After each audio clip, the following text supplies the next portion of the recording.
Алармантна е ситуацијата со пожарите во Делчевско и Пехчевско.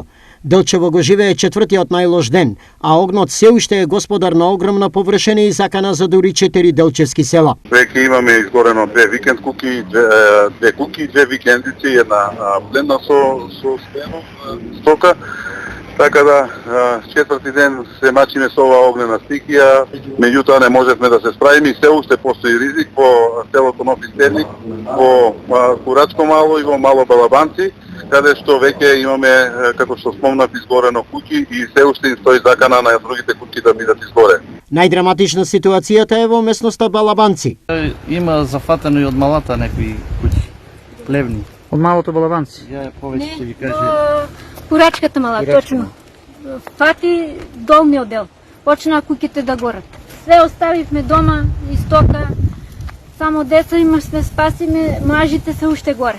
Поради сериозноста на состојбата, општината испрати апел за евакуација на жителите од Стар и Нов Иственик. Поради алармантната состојба на теренот, неконтролираното ширење на пожарот и силниот ветер, а со цел да не се загрозат човечки животи, неопходна е евакуација на жителите од селото Нов Истевник, заедно со сите селски маала, Пасјак, Балабанци, Курачко мало, како и на жителите од селото Стар Истевник.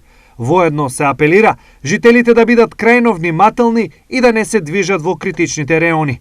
Поради неконтролираното ширење на пожарот, се предупредуваат и жителите на село Тработивиште да бидат крајно внимателни и да ја следат состојбата со цел брза реакција, доколку пожарот земе посилен замав во аторот на селото. Стои во апелот од општината. Ситуацијата е идентична и во Пехчевско, каде огнот опасно се доближува до исто така 4 села. Ситуацијата на терен е страшна, значи огинот се шири на кај село Негрево, на каде е Буковик, на кај Пехчево, зафатено моментално е на каде Таковски колиби, на каде село Црник, горат колиби, значи секој кој може нека доаѓа, нека помага, значи релевантните да реагира што побрзо бидејќи голема површина е зафатено и самите ние не можеме тоа да го средиме и да го изгасиме. Пожарот се префрли на патот Пехчево-Делчево, поради што овој патен правец е во прекин. Забраната за движење важи од 11 часот. На повеќе локации имаме наши екипи кои го упатуваат населението кон алтернативниот патен правец преку селото Бигла. Информираат од полицијата во Делчево. На терен во двете општини има околу 500 лица. Огнот го гаснат пожарникари, војници и цивилно население, но ситуацијата и понатаму е драматична.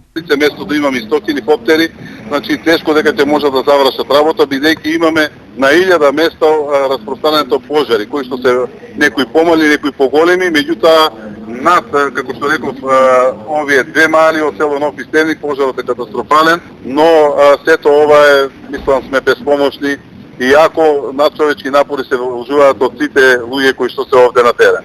Паралелно со македонските пожарникари во овој дел од државата, на располагање се ставени и опреме и кадар од државите од регионот. Веќе имаме таму и интервенција од брзата единица, така да имаме луѓе од армијата. Во моментот на помош пристигнуваат и словенските противпожарникари со 15 или 17 противпожарникарни возила. Се уште се на терен и противпожарните возила од Република Бугарија на тој дел. Во меѓувреме, поради сериозната состојба со пожарите, во државата е прогласена 30-дневна кризна состојба.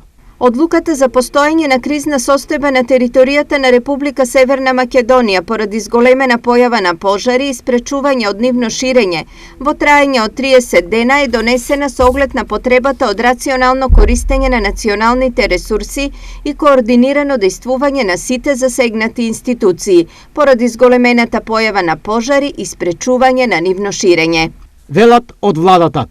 Дополнително од 3 август во тек е забраната за движење низ планини и шуми во целата земја. На цела територија на државата активни се 8 пожари, а најголем е оној во Пехчево. Во меѓувреме, Европската унија ќе испрати помош од возила и капацитети кои ќе помогнат со справувањето на пожарите на територијата на земјава. Ова го најави Јанес Ленарчич, шеф на Европската комисија за управување со кризи. Помошта доаѓа од Шведска, Франција, Австрија, Бугарија и од Европската унија, напиша Ленарчич.